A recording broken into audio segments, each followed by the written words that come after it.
Welcome to the Democracies College podcast series, a product of the Office of Community College Research and Leadership, or OCCRL, at the University of Illinois at Urbana-Champaign. This podcast focuses on educational equity, justice, and excellence for all students in P through 20 educational pathways. We encourage you to learn more about our office at occrl.illinois.edu. Welcome to Democracies College podcast. Today we have a very special guest. With us is Dr. Nolan L. Cabrera. Dr. Cabrera is an associate professor of educational policy studies and practice, also affiliated with the American Indian Studies program, the Mexican American Studies program, and the Social, Cultural, and Critical Theory program at the University of Arizona. Thanks for being with us today. Thanks for having me, opening up this important space. Well, what I'd like to do is to start with some of your earlier work, if you will. You've challenged over your career the issues of racial diversity as universalistic and have really called us to question the absence of unveiling whiteness, which has so often reproduced white hegemony as well as racial inequity. So I'm wondering if you can share with our audience why you feel it's necessary that we critically analyze whiteness in explaining and addressing racism. There's a lot in that question, so I hope I get to all of it. But with respect to racism, whiteness is a very fickle beast. It's very agile. It's constantly moving and morphing and shaping in different ways. And I think that while some of our dear friends and colleagues have done some important work around diversity broadly defined, that their work hasn't directly engaged issues of race and racism. There's now becoming more of a merging, but when I started doing the work, they were definitively different. You were either diversity or critical race theory, and never the twain shall meet. And I understand why that was, as we had talked about before, that like when you're defending affirmative action in the Supreme Court, they're not going to hear anything about race and racism. But the problem is we have these high-minded ideals in higher education. They're supposed to be bastions of democracy and against totalitarian and tyrannical regimes. Well, you can't have democratic institutions and systemic inequities and systemic oppression at the same time. Those are necessarily incompatible ideals. And so I really wanted to ask that question, where is race and racism? And some really important scholarship had come out in like the early mid-2000s around critical race theory. And critical race theory being one of the first like really race-forward, race-centered components of higher education scholarship. But the difficulty with that, not the difficulty, I want to be really careful because I don't want to be talking out of turn. It's more like, let's think about these as complementary analyses, not as competing analyses. If you're using critical race theory to elevate the racialized experiences of people of color with respect to racism and how it affects the apartheid of knowledge, microaggressions, campus marginalization, those are the effect of racism, but we don't have the cause. So you need both to have a holistic picture of how racism operates on college campuses. And so there was a sort of ambiguous norm of whiteness that was creating the racial marginalization that critical race theorists were documenting, extensively documenting. And so my work was trying to really continue in the vein of being really race and racism forward, but flipping the script and seeing what is causing this. And also understanding that because racism is so endemic in society, a lot of the interpersonal work is largely unconscious. And so a lot of actually really well-intentioned white folks are doing foul things racially, but without even realizing it. And what was interesting was most of the folk, when I wanted to start doing this, were like, why would you do that? Like, if it's unconscious, they're not going to be able to talk to you about it. But what's interesting is when you get white folk talking about race and racism, the stuff starts coming out really quickly. You can see it very, very, very clearly.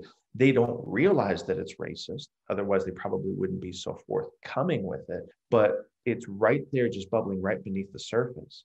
And now with the rise of Trumpism, and I don't want to have it be only about what the Tribe Called Quest refers to as the Agent Orange. Sorry, I love that little term of phrase. Because he's more, again, the symptom and not the problem. Because remember, a lot of the stuff was bubbling just beneath the surface. We get a Black president, all of a sudden the Tea Party comes out. And then it was just bubbling, and now it's kind of coming to a boil even more and more and more. And so once he's out of office, thank God that he's going to be out of office, we have a lot of work to do because the realities of racism in society reared its ugly head in a very real way. And we came to realize this is a much bigger endemic and systemic problem than we ever realized, 10, 15 years ago.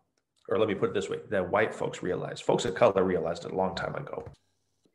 There was so much in that response and really good stuff. And so what I want to do is, before moving into our next area of conversation, is to actually touch a little bit on affirmative action, since you did make mention of it in your response. For as long as affirmative action's been around, it's been contested. And so there have been, numerous anti-affirmative action groups over the years, and with one thing pretty much in common, that being to try to erase race from college admissions. And so that there's a way in which there's interest convergence when we think about different groups relative to college admissions and the role of affirmative action. So that if it's gender-based, then it's okay, but that white women aren't any less oppositional to affirmative action if it's race conscious, right? As one example. Or that the remedy is to say, well, let's just have class-based, economic-based forms of affirmative action. But again, that does not necessarily remediate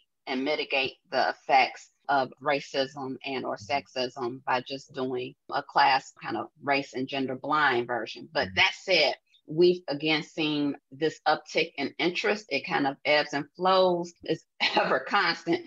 But can you talk to us a little bit about why is this remaining the ultimate goal in terms of getting this case to return to the Supreme Court and trying to argue that this is now a policy that is putting both white and Asian American students at a disadvantage?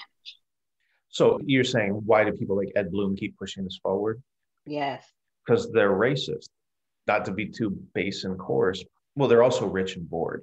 He has the luxury of picking these kind of fights and being like, oh yeah, Abigail Fisher, you look like a great person to be a plaintiff against UT Austin's affirmative action. Despite your horrible grades and mediocre test scores, you really should have gotten in because your family got in. And it's so bad you had to go to Louisiana State.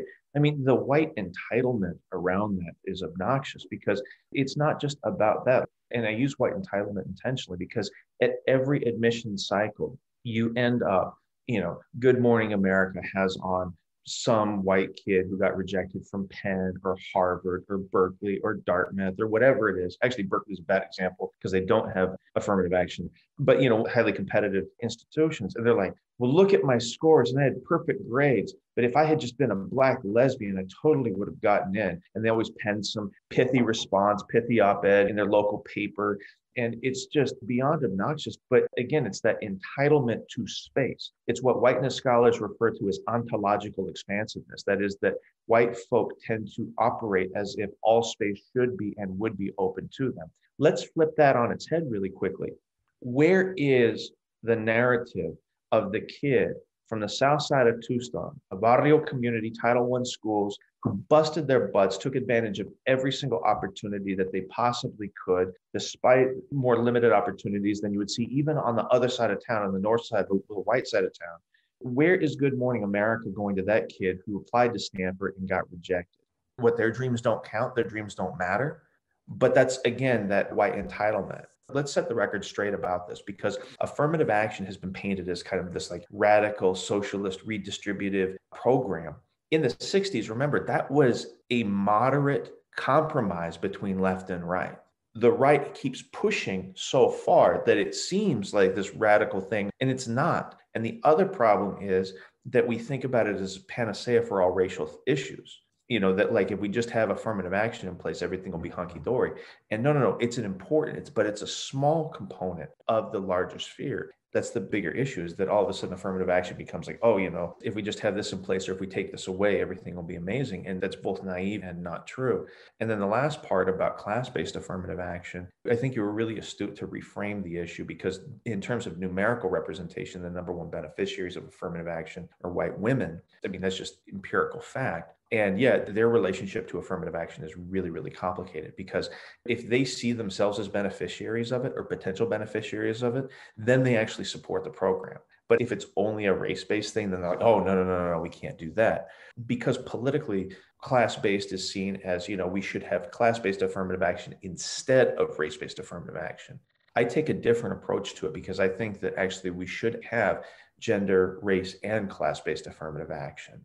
Not or, but and. But then the problem is if we only do class-based affirmative action, yeah, we'll do a great job of bringing low-income white kids into campuses, but it's not going to do anything for low-income minority communities because classism and racism from an intersectional perspective are mutually constitutive, but they aren't the same thing. Race and class exist in different spheres, just as gender and race support each other in terms of defining and structuring inequities, but they aren't the same thing. So you can't have just one locus of oppression and think that that's going to get the job done. And so what will end up happening is that the whiteness will end up meaning that more white kids in a class-based affirmative action program will rise up and not so much other minoritized peoples. So it's more that we have to think more complexly about these issues. But whenever I see someone ask about class-based affirmative action, my BS meter goes off because it's usually not an honest question. It's just class-based affirmative action in order to undo race-based affirmative action. And I completely reject that as a premise all the way around. It should be an and, both, as opposed to an either or. I hear you. Yeah, some of my work around affirmative action corresponds in terms of findings with respect to that. When there is affirmative action, more broadly speaking, where it's not nuanced and it's just, do you favor or disfavor affirmative action? You know, you of course see where the most oppositional group are white males, followed by white females, most supportive folk of color. But when you unpack it and you look at it more granularly in terms of what is your level of support or disfavor for class-based, gender-based, race-conscious, then you start to see some interesting dynamics play out. And that's where, in terms of hypothesis-wise, where I said, well, I don't know that white women would be any less oppositional if it were just gender-based versus race-based versus class-based, but let's test this out. And just as oppositional when it was the race-conscious, but more supportive than white males when it was class-based and gender-based or general, where it was thought to be inclusive of class, gender, and race. Well, and let's not forget, let's back up one thing real quick, because I always like blowing up the arguments real quick. Because remember, these affirmative action debates are always about fairness. It's unfair. It's unfair. But of course, we're the snowflakes. Anyway, that's beside the point. But if we're talking about fairness, then why is nobody suing Harvard over legacy admissions? Why is nobody suing Stanford over legacy admissions? And that's actually numerically bigger than the affirmative action admissions. But it's like, we don't talk about that. And again, that's why I kept saying my BS meter keeps going off. If it's really about fairness, and don't pretend that you don't know. If you know a lot about affirmative action, you also know about legacy admissions. Don't give me this nonsense. Oh, it's picking selectively your nepotisms that you exactly. Attach the fairness meter.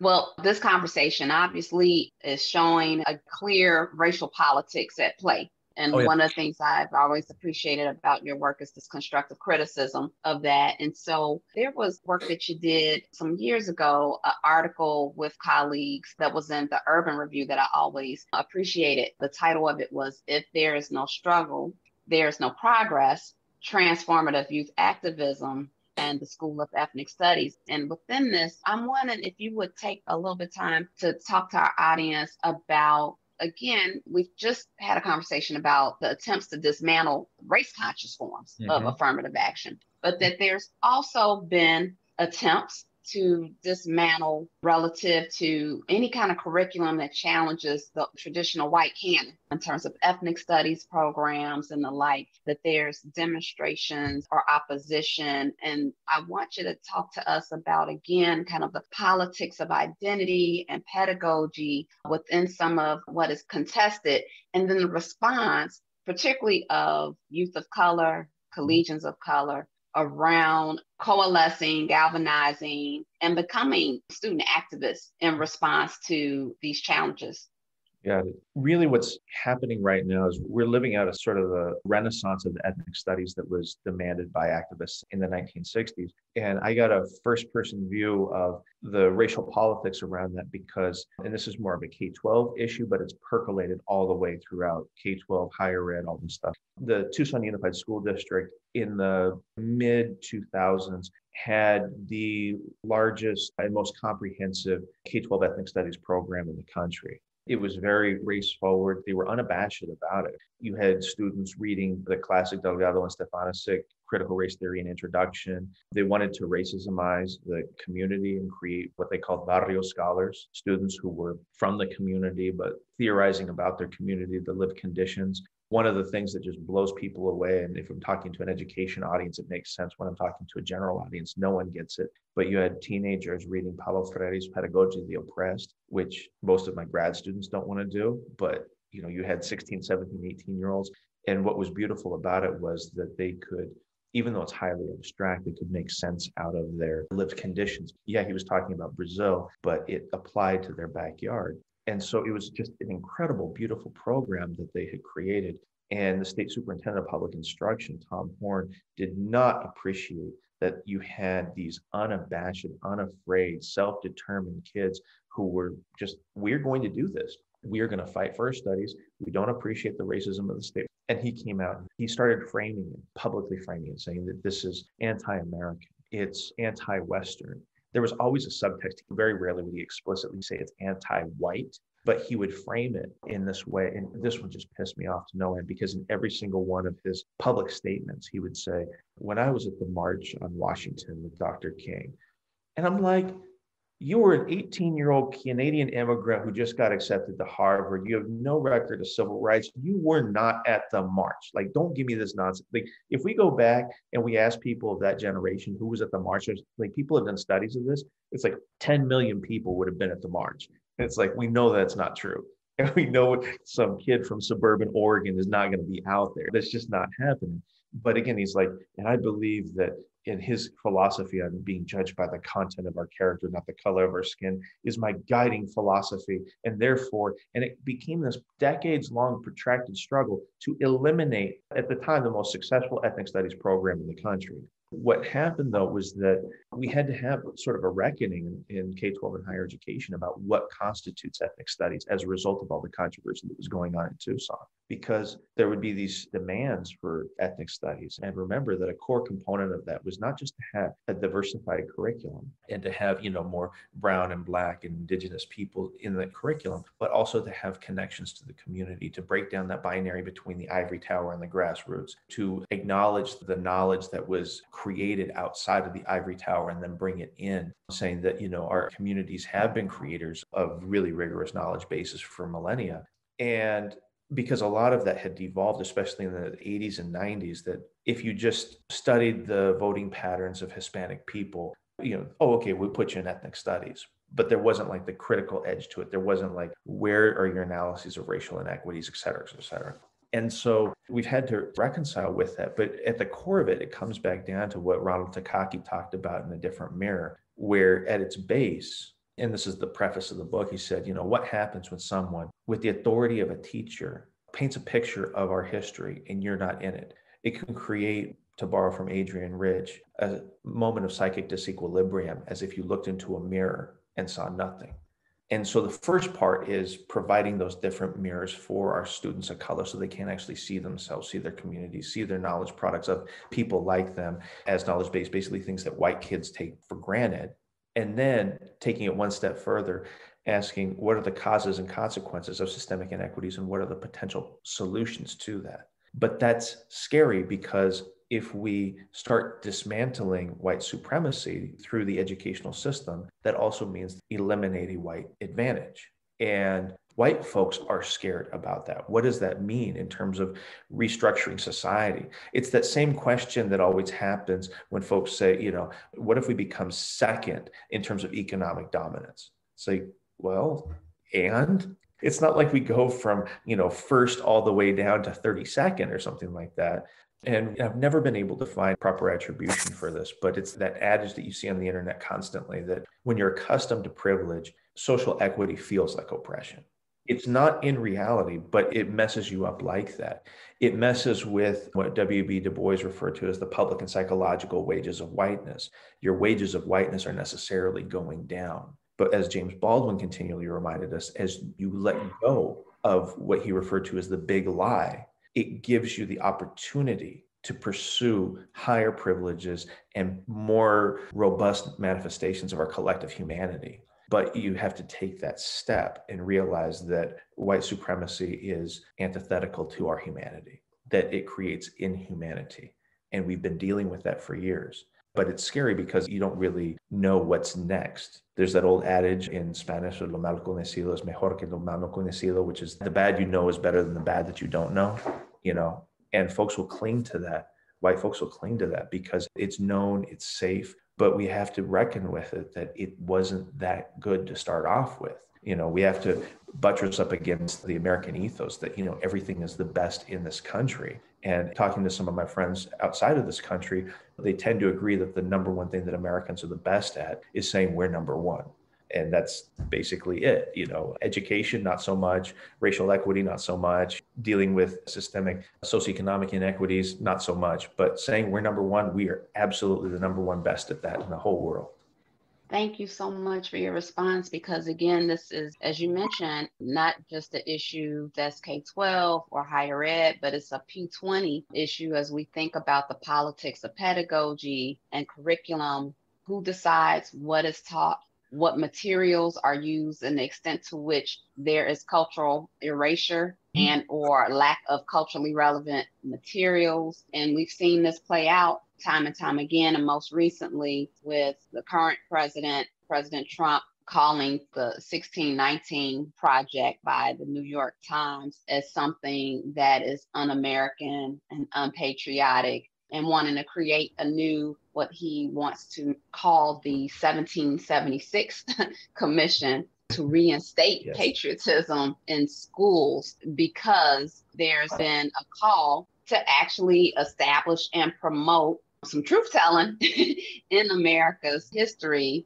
and reconciling and reckoning, more so reckoning than reconciling, the 1619 Project by, again, Hannah Jones, just wonderful, groundbreaking work, but that the president's remarks are such that it has given pause to some educators as to what they can or should do in the classroom, and or has emboldened those that want to continue to kind of codify and further entrench, what is actually anti-American in terms of sex and race stereotyping and scapegoating in many ways. And we see this also play out with the recent executive order to combat, it's called to combat race and sex stereotyping. But the irony again is that it forbids any kind of training that is inclusive of statements like colorblindness or meritocracy or critical race theory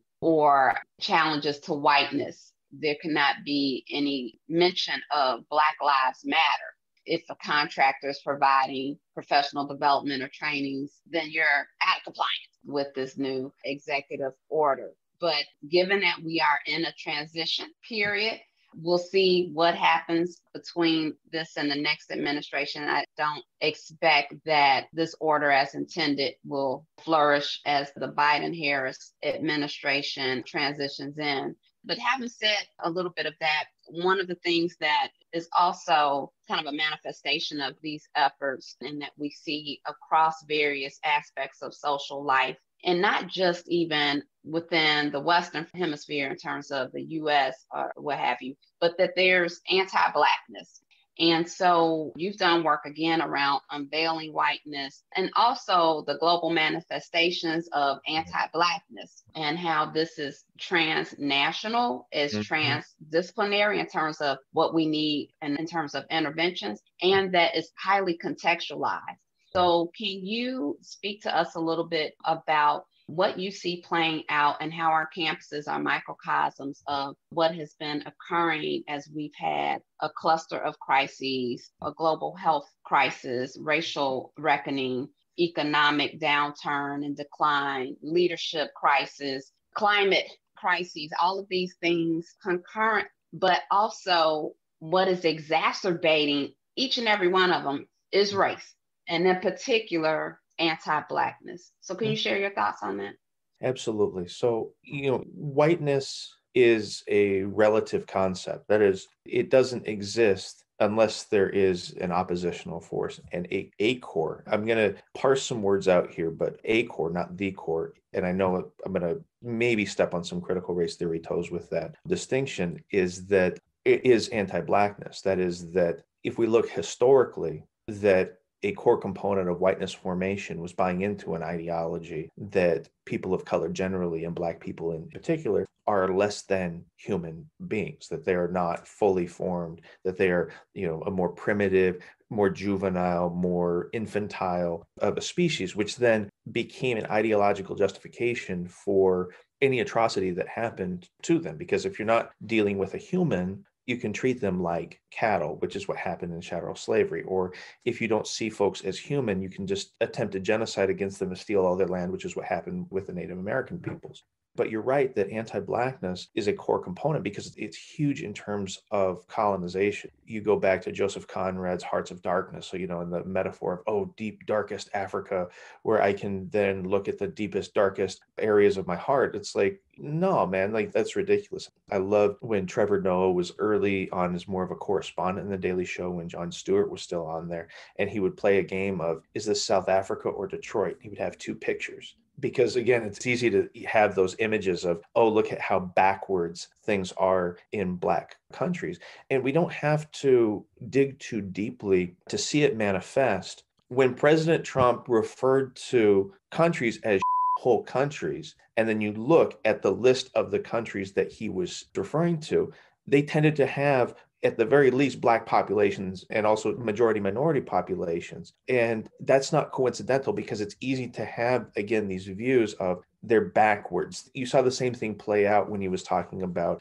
Mexico doesn't send its best people, it sends its rapists and drug dealers and all these different things, because it's the whiteness has a core of it as anti-people of color in general. And it is absolutely a global phenomenon that you see the lightening of skin as being beneficial, as something that folks do. You see it in a lot of Asian countries. You even see it in Mexico, that within families that, lighter skinned children frequently are treated better. You look at the news, and even though you have extremely dark to extremely light skinned people, the folks who tend to be in the mass media are the ones who are blonde hair, blue eyed, have more of their roots rooted in Europe. I think this is a conversation that we need to have a little bit more upfront, because I've been seeing this kind of slip a little bit. I've seen some folks make the argument overtly that basically the racial stratification system in the US is whiteness, anti-Blackness, and everything kind of falls in a continuum in between. And I absolutely agree that anti-Blackness is a core issue. And as a matter of fact,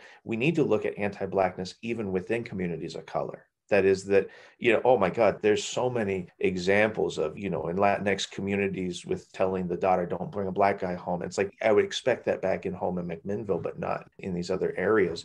And that we should not overlook that horizontal violence, communities of color against communities of color. But the one thing that I don't want to fall into is there's like this little slippage into the oppression Olympics where anti-Blackness is kind of the penultimate. And folks will point to, well, look at all of the overt laws that were created to keep Black people in their place. And I completely agree with that. But the point is more that they didn't have to make those laws about Native folk, because they just kept pushing them farther and farther west. And we don't want to erase the attempted genocide of our dear Native brothers and sisters to make a point about the anti-Blackness is worse than anti-Native Americanness, or that it's worse than anti-Mexicanness. And then it also creates a weird situation for our Asian American brothers and sisters, because before COVID, a lot of them were struggling with, well, I'm not really a minority. People don't really hate me. But then all of a sudden, when you have Trump saying it's the China flu, it's the China flu, and most white folks can't tell the difference between Chinese, Korean, Japanese,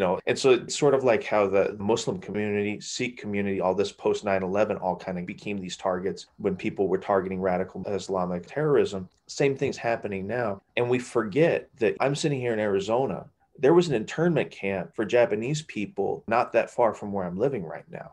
And we don't want to erase that atrocity either. I'm not saying this is an intention. This is more of an offshoot. When we start ranking these, for me, it's that once these atrocities hit a certain level, let's just say that they're all manifestations of whiteness, which is more anti-BIPOC, anti-people of color, but it is a global phenomenon that we're consistently dealing with. And like I said, communities of color, we need to have that as an honest conversation. It frequently internalize the negative views of each other. We need to have honest reckonings about that. And those are really, really tough conversations. In some respects, it's kind of neat when it's people of color, white folk, and that it's a clear dividing line, but it's a lot harder for us to work on ourselves as well and work on sort of the internalized racist views of other communities that we have.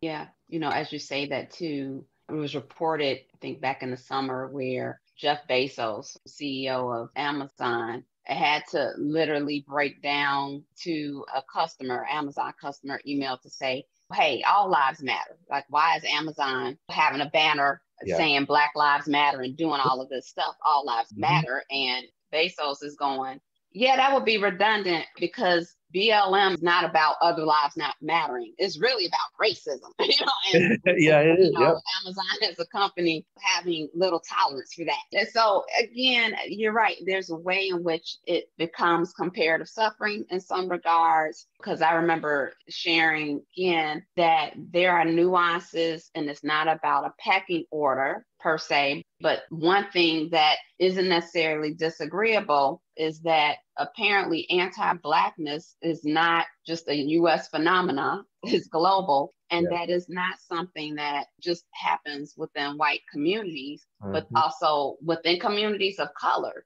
and even within Black communities as there's internalized racism.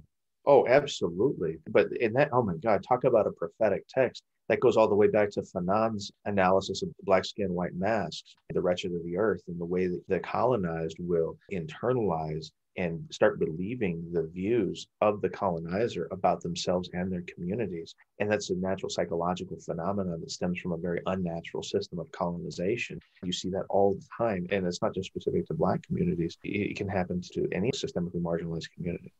So speaking of community, one thing that I wanted to make sure we got a chance to talk about are community colleges. I am very much an advocate for cheerleader of community colleges, and much of the scholarship around issues of racial tensions, racism, campus climate is very four-year college and university centric, when we know nearly half of all undergraduates that are enrolled in college are actually not at these four-year institutions, but at community colleges, and that the way in which many students, particularly students of color, move in through and out of post-secondary is at the door sills of a community college. So can you, for our audience, talk about what are some of the things within a community college sector, thinking about the nuances of context and how community colleges actually have even more cultural pluralism, if you will, among its attendees than many of our four-year sister institutions. So can you share with our audience, for community college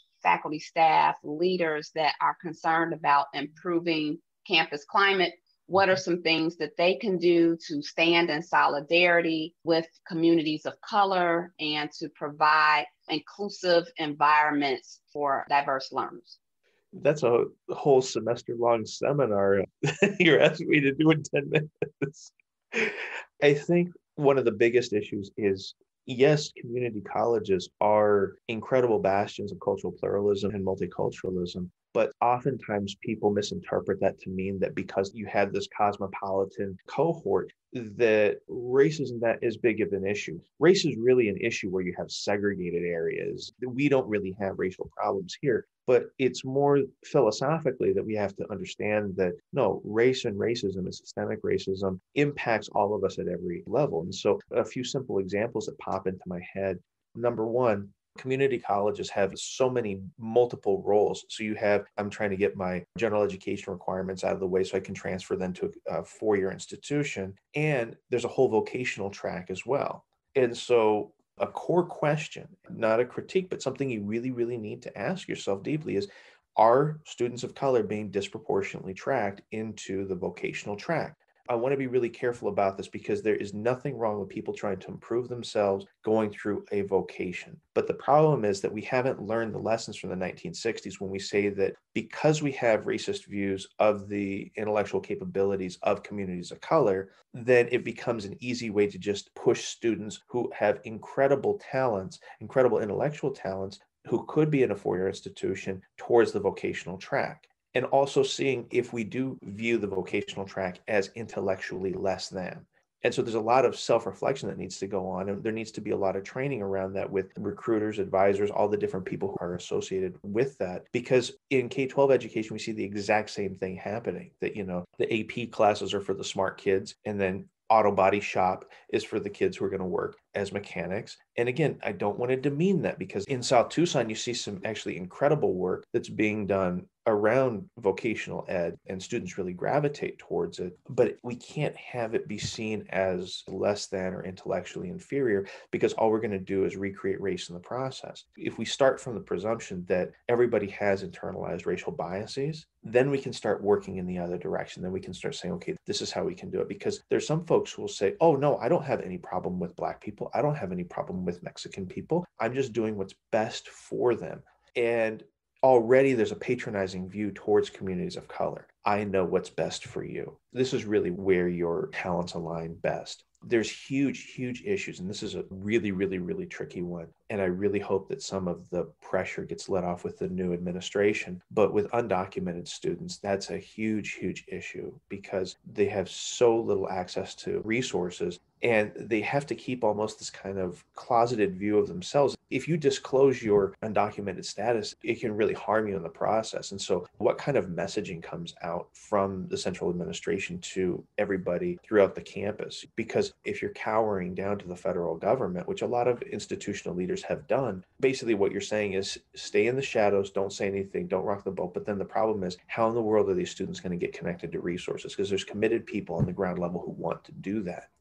As you mentioned, undocumented students as well. Again, community colleges in many states are often serving the largest number of undocumented students. And because, again, part of the mission and vision is around serving all students. Now, while we serve all students, that doesn't mean we serve them all in the same way. And just because it's an open door institution doesn't mean that there's open access to various programs of study. But with that said, I also just wanted to make sure that relative to the conversation around tracking, as you mentioned, differential expectancy at play sometimes when we think about who the students are. And yes, there still is ways in which Burton Clark's traditional cooling out, if you will, where students might be cooled out. But one of the dilemmas of what had been referenced as vocational education, which we now refer to as career tech ed, CTE, is that we do see some evidence of returns for students. But part of the issue too is, depending on what on-ramp, trying to make sure that,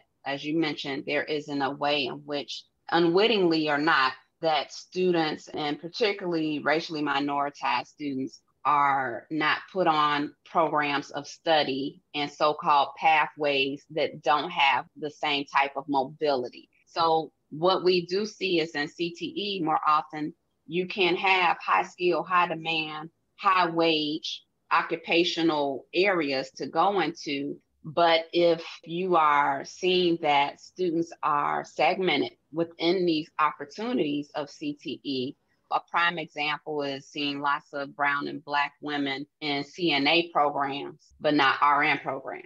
And that middle area, there's been very little happening for LPN programs. So where's the step?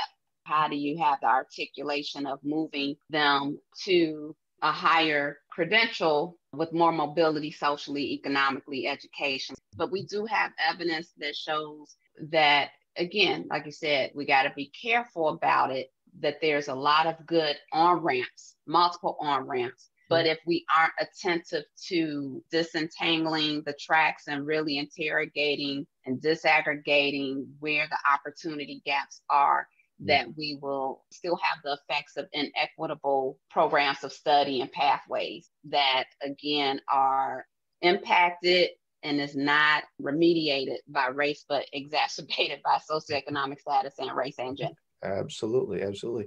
And then you want to add another layer of complexity to it, that we're talking about community colleges as kind of this monolith, but There's certain ones, like I remember very vividly when I was living in the Bay Area, there were a couple of community colleges that were basically direct feeders into UC Berkeley. Like parents who wanted a cheaper way for their kids to get everything done, like the transfer rate was incredible from there. Then I'm down in LA and, I'm talking to students at East LA Community College, and that culture just isn't there. And it was weird because there just wasn't any presence of the four-year institutions at that spot. Ridiculously talented, really creative, really innovative folks there who could have done extremely well, but they were just given up on, again, because East LA Community College, what are we going to do there? It's that same nonsense that college recruiters do all the time, is you take the reputation of an area as sort of a destiny of that area, and why even bother with resources in there? And it's like, because, well, first of all, you keep saying, I want to diversify my campus. You can't keep doing the same thing. But the second thing is that there are people who could really do well there, but you're just giving up on them all the way around.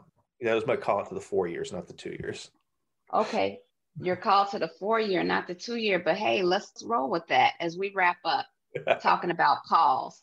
Let's talk about calls to action, right? And we need them for both the 4 and the 2-year. Dimple Jan frequently talks about transfer receptive cultures and the fact that the onus can't just be on the community colleges as the sending institutions, but as you just said, a call to 4-year, but the receiving institutions also, that the onus is on them.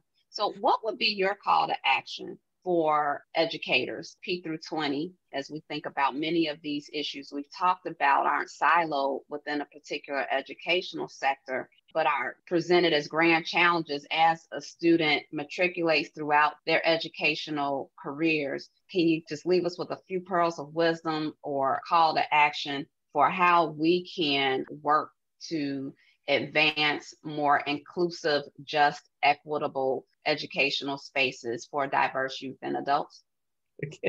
You're asking me some tough questions. I love it.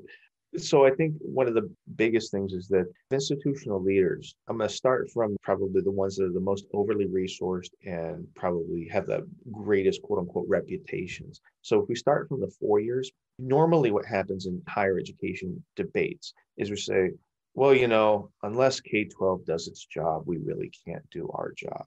And if the community colleges don't do their job, we can't really do our job. We're doing the best with what we can. And I just got to call BS on that. Let's flip that on its head. What can the most overly resourced institutions do? And so the first thing is we need to stop having patronizing views of communities of color.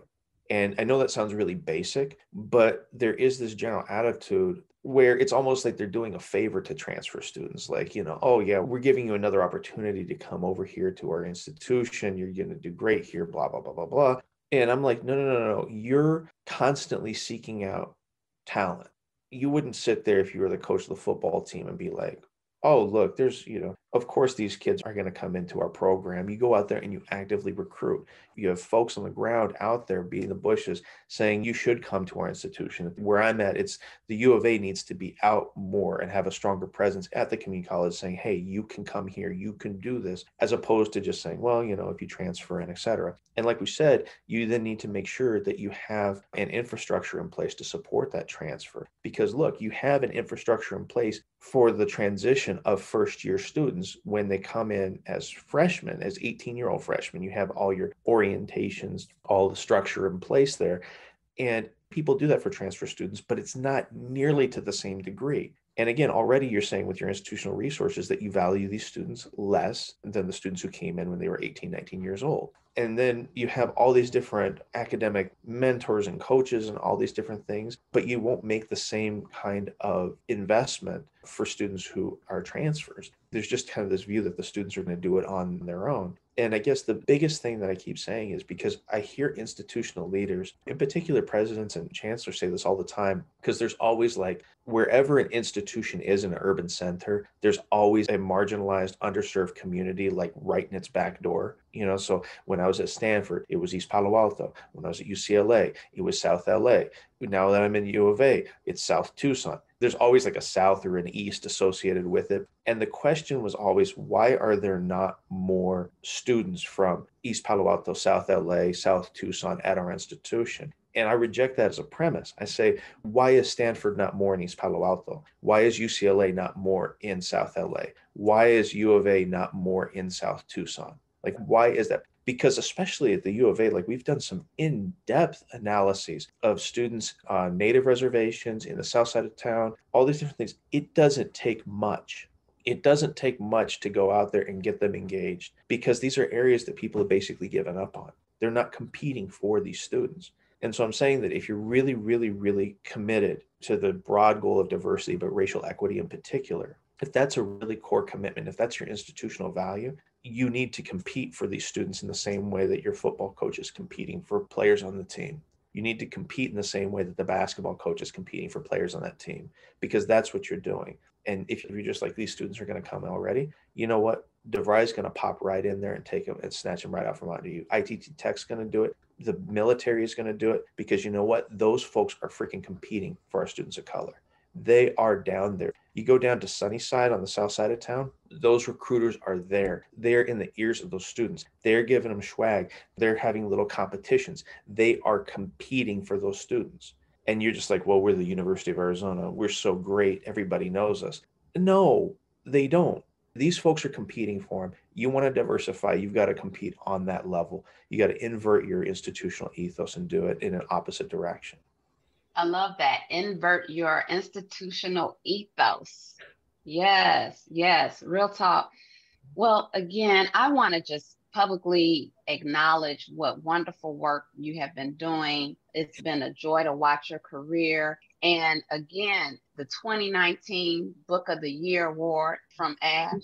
Yes. And then this year, the most downloaded article for the Review of Higher Education, our Tier 1 top journal, is yours. Thank you. So, again, I'm saying that as just a case in point also, other than like give them his props, but a case in point of the fact that we are very much at a juncture as a society and within our institutions as spaces that, again, mirror a larger society, of needing to have these conversations, though difficult, needed and necessary conversations, and ones that, even if they provoke discomfort, are such that we need to go there. And so with that said, again, we want to thank Dr. Nolan Cabrera, Associate Professor of Educational Policy Studies and Practice at the University of Arizona, for being with us. And I just really, again, want to thank you, sir, and appreciate you being with us for OCCRL's Democracy's College podcast. Thank you so much for having me. A beautiful space you're creating, and thank you so much for inviting me into it. Tune in next month for our Democracy's College podcast, when OCCRL affiliate member Jose Del Real Veramontes talks with Dean Paul Jane, Alfred Herrera, and Santiago Bernal about how community colleges and four-year colleges and universities can work together to develop and enhance transfer receptivity. Background music for this podcast is provided by DubLab. Thank you for listening and for your contributions to equity, justice, and excellence in education for all students.